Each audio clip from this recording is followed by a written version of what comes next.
Ano ba talaga tayo? Magkaibigan? Magkausap lang? Oo, wala lang ba ito? Pero bakit parang may mahal kita sa bawat tingin mo? Pero bakit sa simpleng kumain ka na ba? Gusto kong maniwala na may tayo. Ano ba talaga tayo?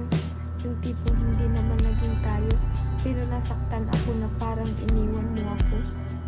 Hindi mo naman ako pinangakuan, pero bakit ako umaasa? Kasalanan ko ba? Oo, kasalanan mong pinaramdam sa akin na espesyal ako. Ang hirap no? Yung nasa gitna ka ng isang bagay na walang label. Hindi ka makapagdiman kasi sino ka ba? Hindi ka makapagselos kasi sino ka ba?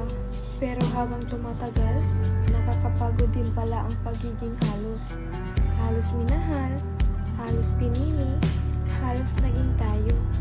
At napagtanto ko, hindi ko deserve ang taong sigurado lang kapag convenient. Kasi balang araw, darating yung taong hindi ako itatanong na, ano ba talaga tayo? Kung ano ba talaga tayo, pag-usapan natin di yung malayo.